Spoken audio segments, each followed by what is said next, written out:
Pues bien, ahora entramos a la última parte del curso, entramos a la unidad número 7. La unidad número 7, como se titula, Mecanismos de reacción. Ya hemos visto algunos mecanismos de reacción durante el curso. En esta parte nos vamos a centrar en los mecanismos de reacción de dos reacciones que son sustitución y eliminación. En este primer video de la unidad número 7 vamos a revisar, bueno, la parte introductoria, por supuesto, y las reacciones de sustitución.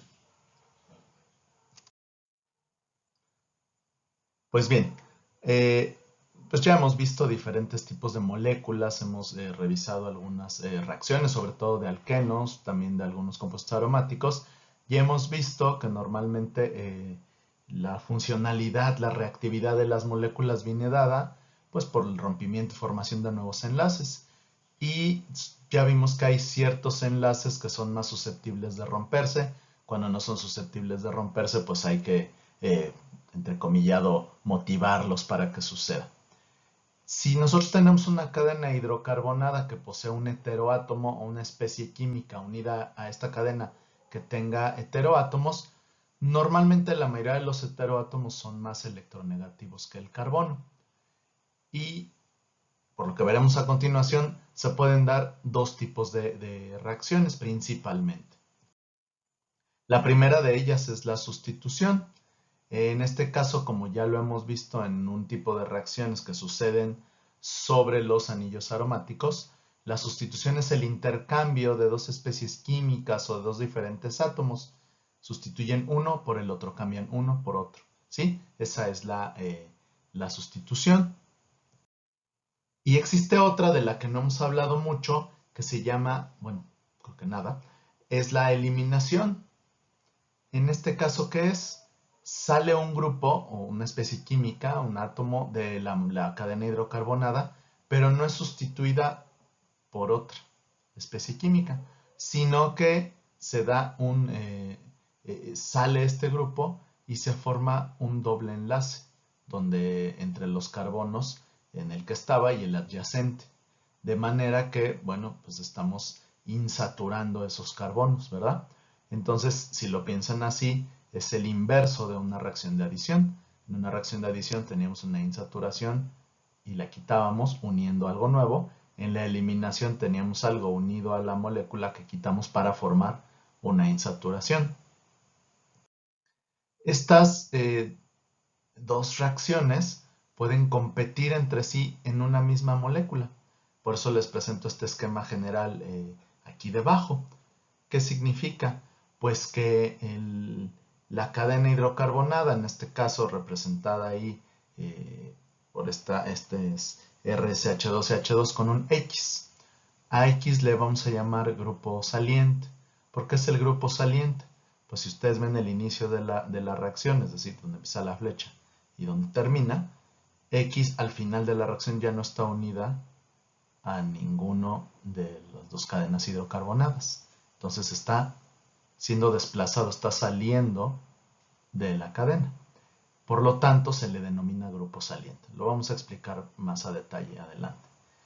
Y tenemos una base representada por esta Y menos, que sería, bueno, pues un átomo, que tiene exceso de electrones, ¿sí? Tenemos aquí. Entonces, eso puede hacer dos cosas. Desplazar a X de manera que nos dé la reacción de sustitución, o puede llevarse un protoncito de la cadena hidrocarbonada y desplazar a X para formar una insaturación. Como les decía, vamos a abordar o a detallar un poquito qué es esto del grupo saliente. Los grupos salientes pues son especies químicas o átomos que, digamos, funcionalizan las moléculas porque pueden ser fácilmente desplazados o, bueno, le dan esta capacidad a ciertas moléculas para ser transformadas en otras. Entonces, estos grupos o átomos que están unidos a la cadena hidrocarbonada y que se desplazan con mayor o menor facilidad, nos van a dar pie a que existan reacciones de sustitución o de eliminación.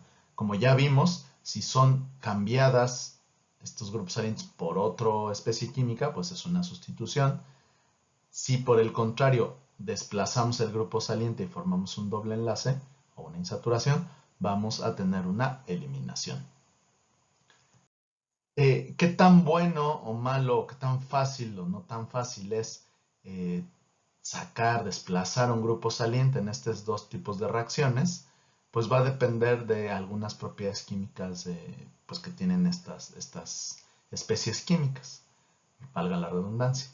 Entonces los podemos catalogar como mejor grupo saliente o peor grupo saliente.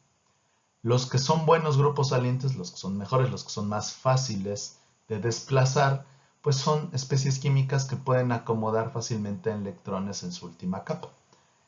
Normalmente son grupos más electronegativos que los carbonos a los que están unidos. Los ejemplos típicos, los que más se usan en química, pues son los halógenos. Los halogenuros de diferentes tipos son muy utilizados por esta razón, porque son buenos grupos salientes. Entonces, ya vimos antes cómo prepararlos, pues se preparan para luego volverlos a modificar y preparar moléculas más complejas. Los halógenos son los mejores ejemplos de grupo saliente. Ya ustedes verán en la química orgánica 2 que, por ejemplo, los grupos carboxílicos también, ¿sí? Un carbonilo pues puede ser considerado un buen grupo saliente. Ya veremos por qué. En general, esto lo podemos resumir como: los mejores grupos salientes son aquellas especies químicas que cuando se desplazan forman bases débiles, ¿sí? Es decir, que no van, bases de Lewis débiles, que no van a regresar los pares de electrones al átomo al átomo de carbono donde estaban enlazados. Entonces, normalmente los mejores grupos salientes son especies químicas que son bases débiles.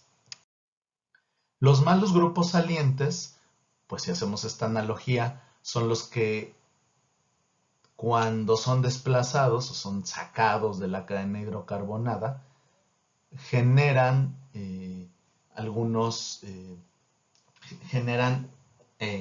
bases de Lewis fuertes.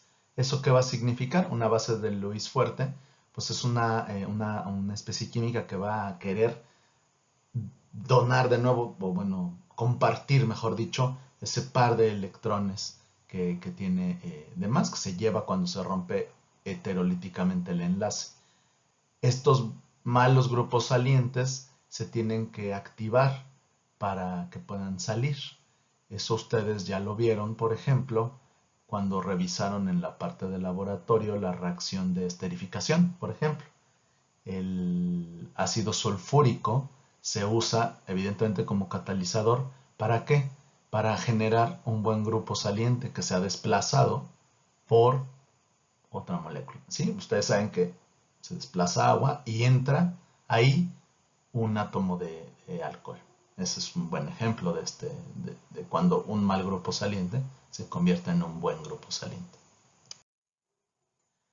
Bueno, diferentes tipos de cadenas carbonadas pueden tener estos grupos salientes. Les decía que, bueno, los más populares, por llamarles de alguna manera, y que vamos a revisar particularmente en esta parte del curso, son los halogenuros. En este caso vamos a revisar los halogenuros de alquilo. Hay otras moléculas que tienen propiedades parecidas, pero como les digo, los halogenuros son los más populares. En la química orgánica 2 ustedes van a revisar reacciones similares de sustitución, sobre todo con compuestos carbonílicos, que es lo que ustedes, por ejemplo, hicieron en laboratorio con la esterificación de Fischer. Bueno, los que hicieron laboratorio y los que lo vieron, perdón, en el video.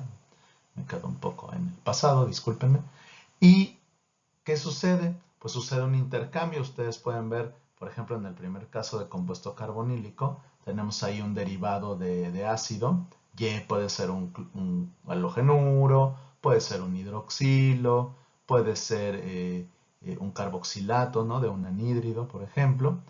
Y llega un nucleófilo Z- y ese va a ser un ataque nucleofílico sobre el carbono carbonílico, genera aquí un intermedio que tiene 4 sustituyentes distintos, no es un intermedio que le llamamos tetraédrico, para finalmente desplazar el grupo saliente, que aquí en este caso es Y, y formar una nueva molécula. Ese es otro tipo de reacción de sustitución que vimos en la parte del laboratorio, bueno, en esa técnica de esterificación. También verán en otras reacciones de adición que están ahí, ustedes pueden ver que tienen un doble enlace y al final ya no lo tienen, ¿cierto? Pasaron de un compuesto carbonílico a un alcohol, por ejemplo. No se confundan, ¿no? Son reacciones diferentes. Vean que el carbono carbonílico en la sustitución se mantiene y en la adición no. Pero bueno, aquí lo que les quería decir es que en una reacción de sustitución pues se desplaza una especie química por otra y puede suceder en halogenuros, en alcoholes, en éteres, por ejemplo, y también en derivados de ácidos carboxílicos, en compuestos llamados carbonílicos. Entonces entramos ya de lleno a lo que serían las reacciones de sustitución, particularmente en halogenuros. ¿Por qué particularmente en halogenuros? Lo que les decía hace unos pocos minutos es que los halogenuros son muy buenos grupos salientes, sobre todo particularmente el cloro, el cloruro y el bromuro. ¿Por qué son buenos grupos salientes? Pues primero porque, como dice aquí, se forma un dipolo, ya que el carbono al que se une el halógeno, pues ustedes saben que se va a generar un dipolo porque el halógeno normalmente es más electronegativo que el carbono, ¿verdad? El flúor, el cloro, el bromo. Eso hace que, acuérdense, la nube de electrones, la densidad electrónica se acerca más al núcleo del átomo del halogenuro y eso es lo que genera básicamente el dipolo. ¿Eso qué va a pasar? Pues, ¿o qué va a ocasionar? Pues va a ocasionar que ese carbono que tiene ese dipolo positivo, esa densidad electrónica disminuida, pues es susceptible a que si en el entorno hay un nucleófilo, pues pueda cederle su densidad electrónica, lo que coloquialmente llamamos hacer un ataque, ¿no? Ceder electrones y desplazar al grupo saliente. ¿Y eso qué va a hacer? Pues va a hacer que se rompa el enlace entre el carbono y el halógeno de manera heterolítica, ¿cierto? Le dan electrones, suelta electrones para mantener, bueno, pues, el octeto completo porque no puede acomodar más electrones en su última capa el carbono. Entonces, los rompimientos se dan de manera heterolítica. El primer tipo de rompimiento, ¿cómo sucede? Pues ya tenemos formado el dipolo que mencionábamos allá arriba, tenemos formado el dipolo y entonces el carbono unido al halógeno tiene cierta deficiencia electrónica. No es una carga formal, no se confundan, sino que la nube de electrones la está arrastrando, está jalando por su mayor electronegatividad el halógeno. Si por ahí tenemos un nucleófilo, el nucleófilo pues está definido aquí como Nu, que tiene pues electrones de más, ¿verdad? Tiene una carga negativa. Entonces, ¿qué va a pasar? Pues le va a ceder electrones a ese carbono que está teniendo deficiencia electrónica. Como el carbono no puede hacer 5 enlaces, se tiene que deshacer de alguno. ¿De cuál se va a deshacer? Pues del enlace covalente más polar que tenga, que es el que tiene con el halógeno. De manera que se rompe heterolíticamente formando el halogenuro. Y tenemos la molécula sustituida. La molécula que tenía el halogenuro es sustituida ahora por la cadena hidrocarbonada que tiene el nucleófilo y el halógeno sale como halogenuro. ¿Por qué halogenuro? Porque tiene carga negativa.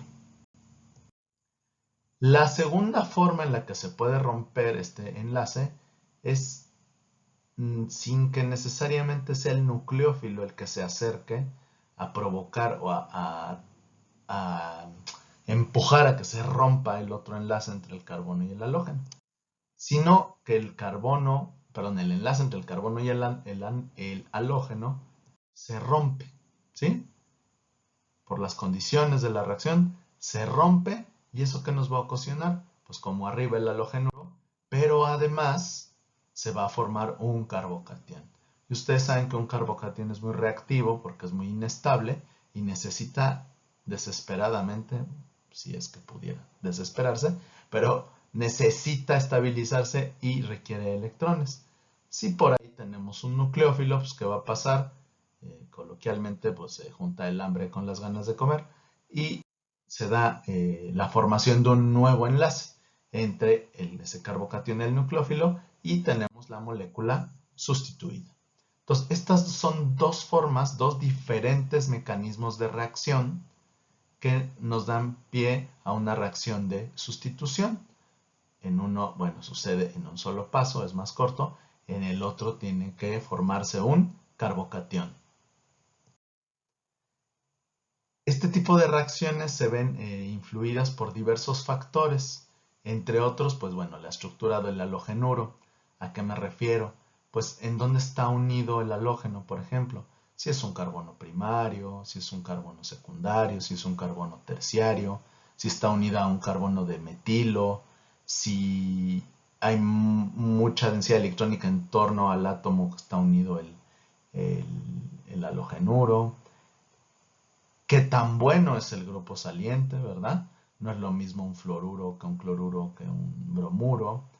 También el nucleófilo, qué tan fuerte es o qué tan fácil o no tan fácil cede los electrones. El medio de reacción, ¿a qué nos referimos? Pues si vamos a hacer una reacción en agua o vamos a hacerla en algún alcohol o lo vamos a hacer en un disolvente que sea polar pero que no pueda ceder protones, como si lo pueden hacer el alcohol o el hidrógeno. Bueno, esto mismo influye. Y también, pues, qué tanto nucleófilo tengan, ¿verdad? Son entre otras, bueno, los principales factores que eh, intervienen en este tipo de reacciones. Aquí yo siempre les digo que es un breve recordatorio, pero el recordatorio es para mí porque se supone que termodinámica la llevan después que química orgánica. Ojalá fuera al mismo tiempo o antes, pero bueno, no sucede así. ¿Por qué? Porque pues la reactividad química, además de, bueno, el intercambio de electrones y que se rompen y se forman enlaces, pues está muy relacionado con una rama de la química que se llama la cinética química, que estudia, como dice aquí, la velocidad de las reacciones. Y es importante conocer que, de manera muy general, la velocidad de una reacción está en función de la concentración de los reactantes, ¿sí? Y dependiendo de cuántos reactantes estén involucrados en qué tan rápida es una reacción, qué tanta velocidad tenga, pues se habla del orden de esta reacción. Si la velocidad está en función de un solo reactante, se dice que es de primer orden. Si son dos, pues es de segundo orden, y etcétera. ¿Sí? Y esto está directamente relacionado con los mecanismos de reacción que les presenté anteriormente. De tal manera, en química orgánica, estos dos mecanismos que yo les mencioné ahorita, que yo les decía cómo se rompían los enlaces, se conocen como sustituciones nucleofílicas. ¿Por qué? Porque es el nucleófilo el que va a sustituir al grupo saliente. Por eso son sustituciones nucleofílicas. Y hay de dos tipos, la SN1 y la SN2. La SN1 significa sustitución nucleofílica uni o monomolecular y SN2 significa sustitución nucleofílica bimolecular. ¿Qué es lo que significa esto? Pues bueno, vamos a empezar con la sustitución nucleofílica tipo 2 o SN2 o bimolecular. Porque es el mecanismo de reacción más rápido, más sencillo. Lo recuerdan, ¿sí? Entra el nucleófilo, desplaza al grupo saliente, al halogenuro, se forma la nueva molécula hidrocarbonada con el nucleófilo y el halogenuro sale. Un ejemplo podría ser este. Hacemos reaccionar el bromuro de metilo con una base hidroxílica. El hidroxilo va a ser, como habíamos dicho, coloquialmente el ataque nucleofílico y va a desplazar al bromo. De manera que se obtiene el metanol y el ion bromuro. Esta es una reacción típica SN2, ¿sí? Es de segundo orden. ¿Por qué es de segundo orden? porque la velocidad de la reacción está en función de las concentraciones del bromuro de metilo y del hidroxilo. ¿Sí? Entonces, como está en función de la concentración de dos reactivos, es de segundo orden. Entonces, recuerden, SN2, sustitución nucleofílica bimolecular. Bimolecular se refiere a que dos moléculas son las que determinan qué tan rápido sucede esta reacción. Como, bueno, se ve arriba en la parte superior derecha, pues el mecanismo de reacción es sencillo, ¿sí? Es más simple, porque se dice que es en un solo paso. Tenemos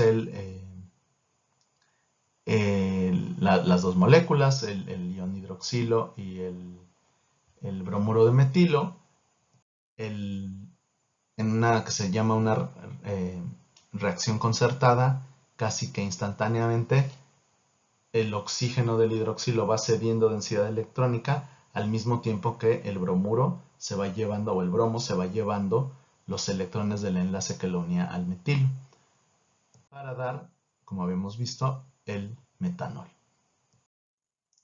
Aquí sucede, ¿cómo se ha estudiado y se ha propuesto que suceda esto? Pues sucede de una manera un poco, pues yo normalmente les hago la analogía como, bueno, y más en esta época que llueve tanto, al paraguas este que uno va ahí queriéndose tapar de la lluvia, de repente llega mucho viento y el paraguas se nos va para arriba, se dobla y nos mojamos. Bueno, ¿a qué viene esto a cuento? Pues ustedes tienen aquí abajo, recuerden, las esferitas rojas representan oxígenos, las esferitas blancas representan hidrógenos, las esferitas grises negras representan carbonos y la esfera anaranjada representa al bromo. ¿Qué es lo que va pasando? Ustedes pueden ver ahí que el enlace que une la esfera negra con la anaranjada, que son el carbono y el bromo, es un poco más largo, ¿sí? Y este se va elongando, y al mismo tiempo el oxígeno se va acercando al átomo de carbono desde otra cara, desde un lado que no le estorbe el bromo es más voluminoso.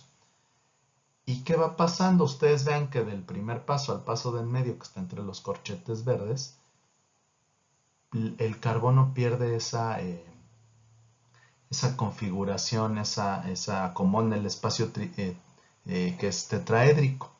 Y vean que se vuelve plano, ahí dice, ¿no? Que los tres hidrógenos están en un mismo plano. ¿Por qué se da esta torsión, digamos, de la molécula?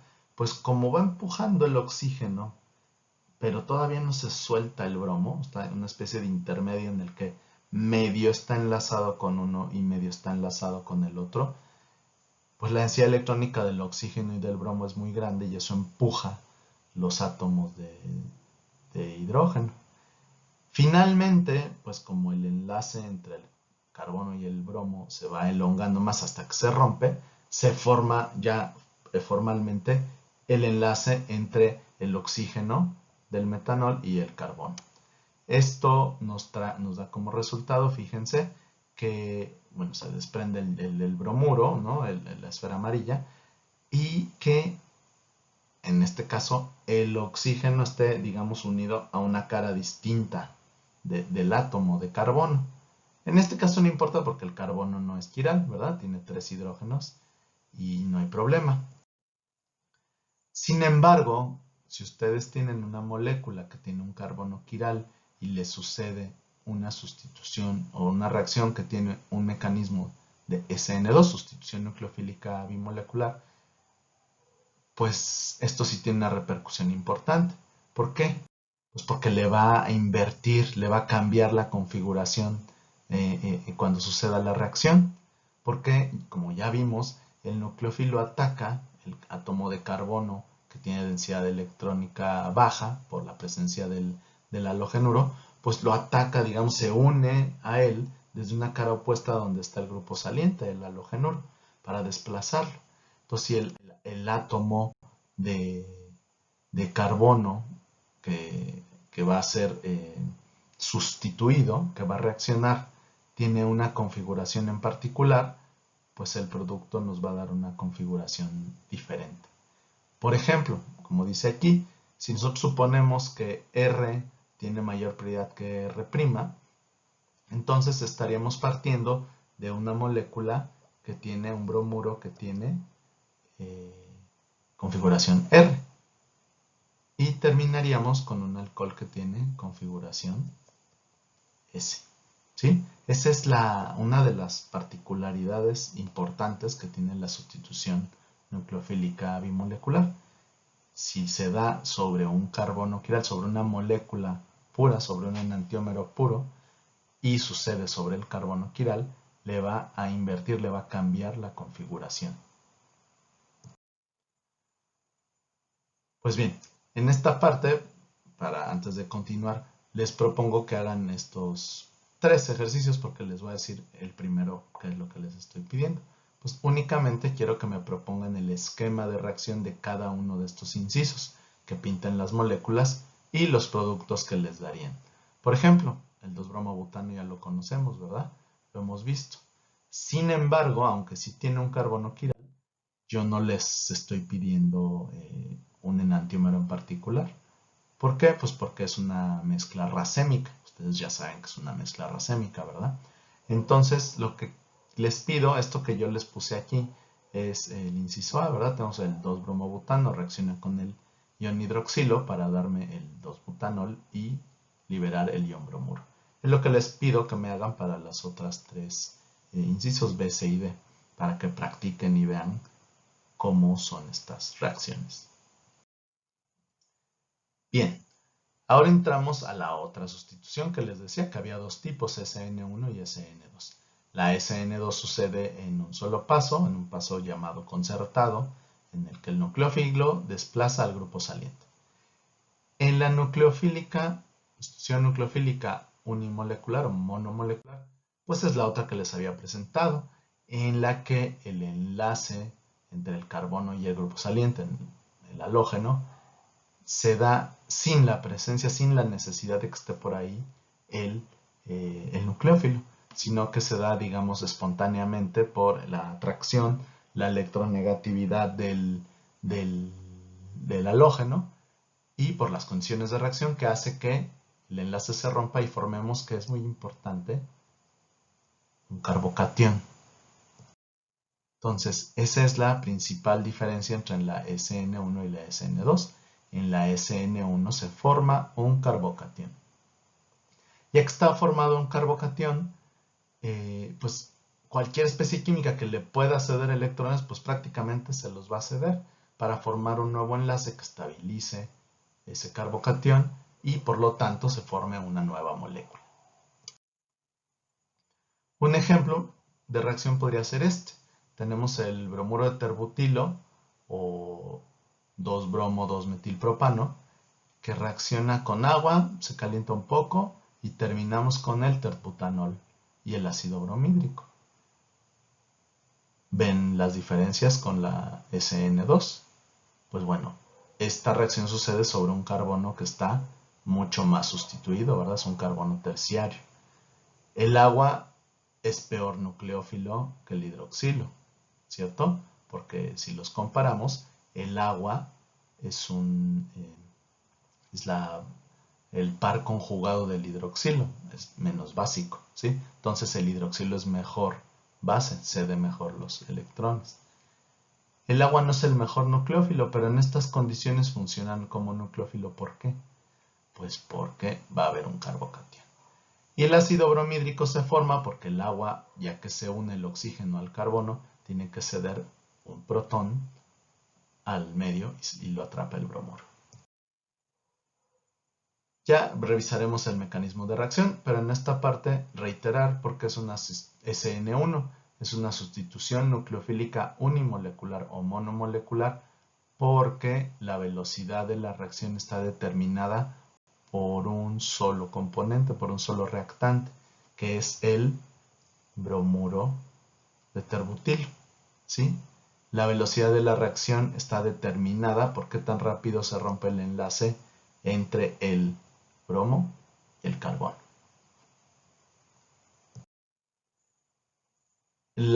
Como les mencionaba, el mecanismo de reacción, y bueno, ya lo pudieron percibir ustedes, el mecanismo de reacción de la SN1 es un poco más complicado que el de la SN2, sobre todo porque es más largo, tiene más pasos.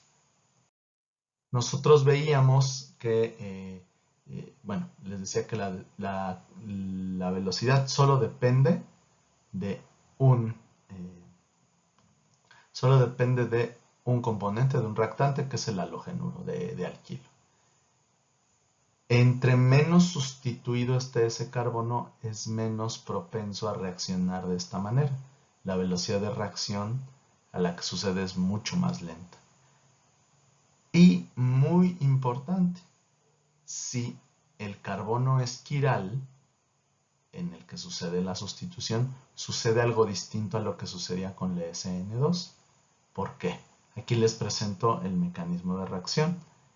La molécula del bromuro de alquilo pues no lo tenemos. Podemos pensar que es el bromuro de terbutilo, por ejemplo. ¿Qué pasa? Primer paso, está unido el bromo al carbono. Y segundo paso,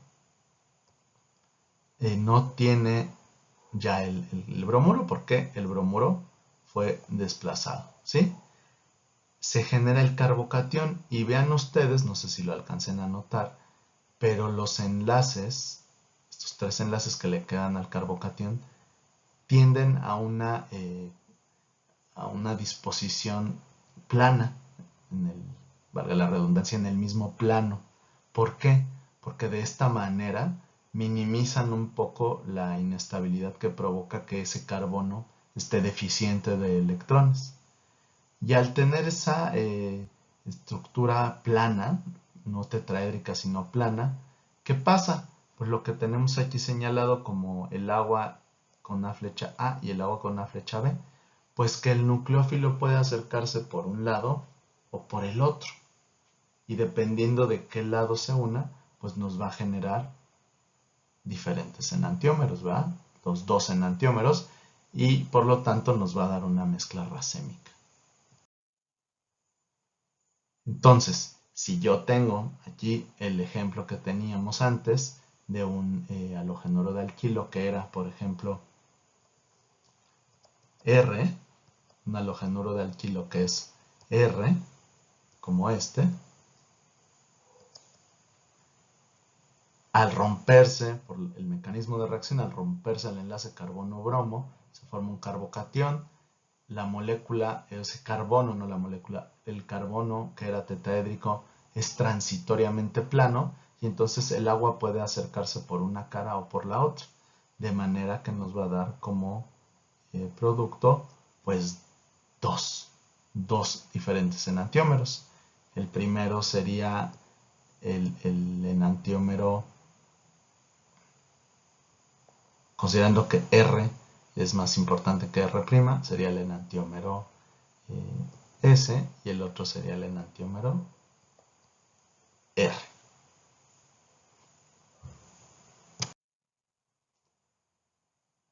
Entonces, regresamos al mecanismo.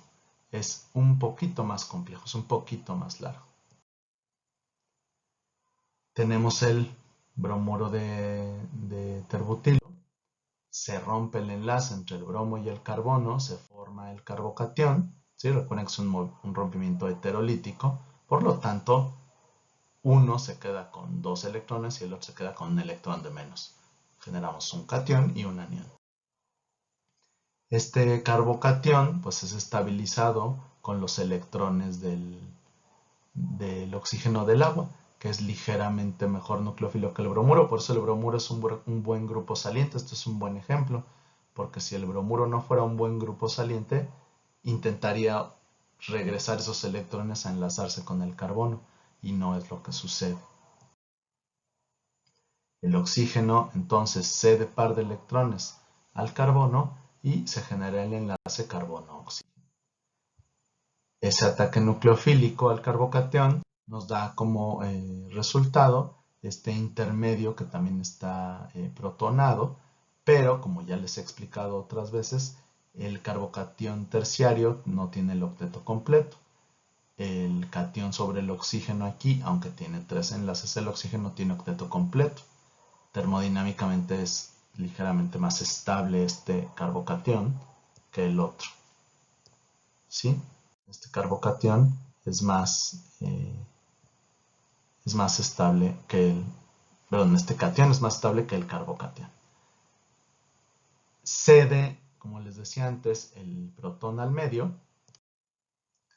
Se lo cede en el medio hay agua, el medio de reacción es agua, entonces se lo cede al oxígeno del agua, forma el ion hidronio y nosotros ya tenemos la formación del alcohol, de la molécula sustituida. Habíamos comenzado con un halogenuro de alquilo y terminamos con un alcohol. Bueno, las reacciones de tipo SN1 son alteradas por ciertas cuestiones. Una muy importante, pues bueno, es la reactividad y concentración del nucleófilo. Ya lo veremos sobre todo cuando comparemos con la eliminación. ¿Por qué?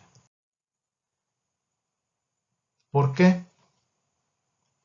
Porque este nucleófilo, pues vamos a ver que puede hacer dos cosas diferentes. Puede hacer la sustitución, estabilizar el carbocatión, o bien puede generar una reacción de eliminación.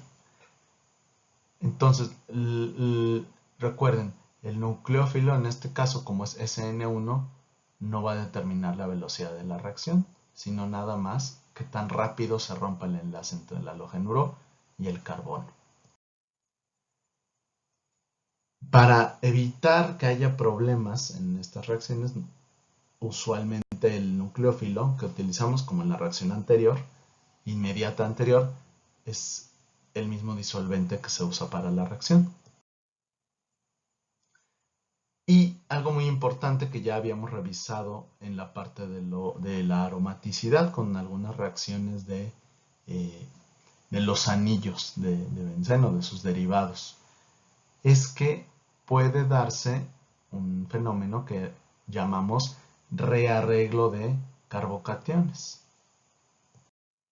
Ustedes ya saben que en ciertas moléculas, dependiendo su estructura y dónde se genere el carbocatión, puede ser que para minimizar la inestabilidad que causa la presencia del carbocatión, pues ocurran ahí intercambios intramoleculares para intentar semiestabilizar esto, y de ahí que se den los rearreglos. Por ejemplo, aquí les voy a presentar el ejemplo del 2-bromo-3-metilbutano, en el que les voy a presentar las dos posibilidades que tiene si reacciona por SN2 o por SN1. Si reacciona por SN2, pues usamos normalmente un nucleófilo más fuerte para que ataque al carbono 2 donde está el bromo y desplace al bromo y genere, por ejemplo, una base fuerte como es un hidroxilo y genere el alcohol correspondiente, el 3-metil-2-butanol. Pero ¿qué creen? Si la reacción siguiera un mecanismo tipo SN1, no va a ocurrir lo mismo, no vamos a tener el mismo producto. Por supuesto tenemos que usar una base más débil, en este caso es el agua. Si usamos agua en vez de una base hidroxilada, un hidroxilo, ¿qué va a pasar? Pues se va a provocar el rompimiento del enlace carbono-bromo que forma este carbocatión secundario. Ese carbocatión secundario va a ser estabilizado. ¿Por qué? Porque el carbocatión secundario está junto, está contiguo a un carbono de tipo terciario. Y al tener un carbono de tipo terciario, ¿qué va a pasar? Pues que el protón que tiene ese carbono terciario es cedido, se rearregla, se dice, ¿no? Se acomoda en el carbocatión secundario para transferir la carga al carbocatión terciario, que ustedes ya saben es relativamente más estable. Posteriormente, como esto está en agua, pues el oxígeno va a ceder el par electrónico para formar el enlace carbono-oxígeno y el precursor de lo que va a ser el alcohol cede el protón al medio. Y finalmente, ¿qué tenemos? Pues un producto distinto. Ahora tenemos un alcohol 2-metil-2-butanol, que es un alcohol terciario, mientras que la otra reacción nos había dado un alcohol secundario. Entonces, fíjense que, entre otras cosas, pues los dos mecanismos de reacción, aunque son sustituciones, pudieran darnos productos diferentes desde una misma molécula inicial. Para terminar esta parte, pues bueno, una tablita aquí donde enumeramos las diferencias para que nosotros podamos identificar ambos tipos de mecanismos. El SN2 sucede, la SN2 sucede en un solo paso, la SN1 sucede en varios pasos y, muy importante, se forma un carbocatión. En la SN2 la velocidad de la reacción depende de dos moléculas, por eso es SN2, que es bimolecular. En la SN1 nada más una es la que determina la velocidad de la reacción, en este caso el halógeno urodalquilo. En la SN2 no puede haber rearreglo de carbocationes porque no se generan carbocationes. En la SN1 sí puede existir este fenómeno, siempre y cuando la estructura de la cadena hidrocarbonada a sustituir así lo permita, porque sí se generan carbocationes. Otro importante, si la SN2 sucede en una molécula que es un enantiómero y sucede esta reacción sobre el carbono quiral, vamos a obtener como resultado el producto con la configuración invertida, ¿sí? En el caso de la SN1, si reaccionara con un compuesto que es quiral, vamos a terminar con una mezcla racémica, es decir, van a estar presentes los dos enantiómeros. Y también muy importante, la SN2 sucede sobre carbonos de tipo metílico y primarios, primordialmente. Es muy difícil que suceda en secundarios y prácticamente imposible que suceda en terciarios. La SN1 sucede principalmente en carbonos de tipo terciario, también en carbonos secundarios, muy difícilmente en carbonos primarios y de ninguna manera sucede sobre carbonos de tipo metilo. Y ya para cerrar esta primera presentación de la unidad 7, les presento 4 ejercicios en los que, bueno, 4 esquemas de reacción, ¿sí?